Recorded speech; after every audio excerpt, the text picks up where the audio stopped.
Tollywood hero Nara Rohit త్వరలో పెళ్లిపీట లెక్కబోతున్న సంగతి మనకు తెలిసిందే. తన కోస్టా శిరీషతో ఆయన వివాహం జరగనుంది. అక్టోబర్ 30న హైదరాబాద్లో వైభవంగా పెళ్లి చేయడానికి ఏర్పాట్లు చేసుకున్నారు.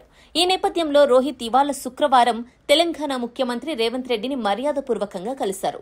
తెలంగాణ ముఖ్యమంత్రి కార్యాలయంలో రేవంత్ రెడ్డిని కలిసిన నారా రోహిత్ తన వివాహానికి కుటుంబ సమేతంగా హాజరు కావాలని కోరుతూ ఆహ్వాన పత్రికను అందజేశారు. ఈ సందర్భంగా నారా రోహిత్ కు సీఎం రేవంత్ శుభాకాంక్షలు తెలియజేశారు.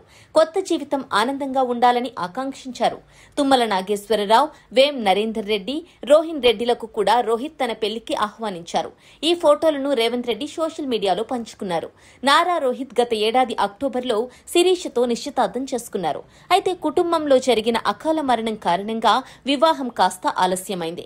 తాజాగా పెద్దల అంగీకారంతో అక్టోబర్ 30న వివాహ ముహూర్తం ఖరారైంది. రోహిత్ స్వయంగా సినీ రాజకీయ ప్రముఖులను తన పెళ్లికి ఆహ్వానిస్తూ శుభలేఖలు పంచుతున్నారు.